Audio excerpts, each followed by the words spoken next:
All right, here we go. This is going to be our first recorded lesson.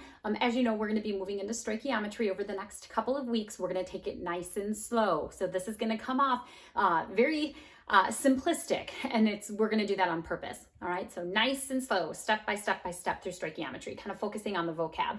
So what we're going to be working on today is just understanding that coefficients in a balanced equation give you your number of moles. All right, so that is how important when we start stoichiometry, step one will always be balance the equation. All right, and the reason we need to make sure we take our time and have a balanced equation is that will give us our number of moles, which we'll work into tomorrow's concept, which will be mole ratios. All right, so I have a couple of examples. I also did a Loom lesson, which is a screencast where I also did quite a few examples on Science Geek, all right, where I just went through, we balanced the equation and then looked at the coefficients as our number of moles. That's going to be step one. So taking a look at our unbalanced equations, I've got 2 nitrogens, 1 nitrogen. So I'm going to put the 2 in front. That is going to count for the nitrogen as well as the hydrogen. Just remember that from balancing. So I now have 2 nitrogens, but I have 6 hydrogens. So I'm going to put the 3 in front.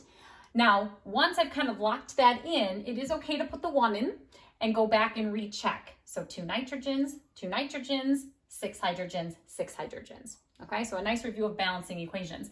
What we're going to do then is look at the fact that these coefficients, what we added, is now the number of moles we have of each substance. So in this balanced equation, I have 1 mole of N2, 3 moles of H2, and 2 moles of NH3.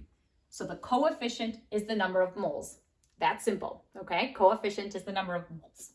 In our second example then, again, I'm going to go through and add our coefficients into balance. So 1 ZN, 1 ZN, 1 hydrogen, 2 hydrogens, so we don't have a match. So I'm going to put our 2, coefficient of 2 in. That's going to count for the hydrogen as well as the chlorine. With that then, I now go back, kind of recheck. 1 zinc, 2 hydrogens, 1 zinc, 2 hydrogens, but I also have 2 chlorines, all right? So I'm going to assume then that these other coefficients are going to be 1. Again, you don't have to write them in, but it does help. So I have 1 zinc, 2 hydrogens, 2 chlorines, 2 chlorines.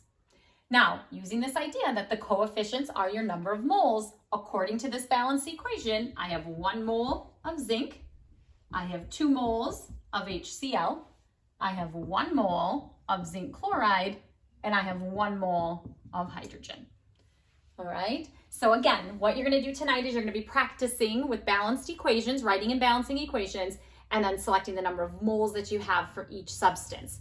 Tomorrow, what we're going to be doing then is taking those number of moles and putting them into something that's called a mole ratio, which will be a fraction that we can use as part of our conversion setup with our fractions. So I hope this helps. Remember, if you ever have any questions, see me during office hours, send me an email, and I will get back to you as soon as possible. All right, great, thanks. Have a good rest of the day.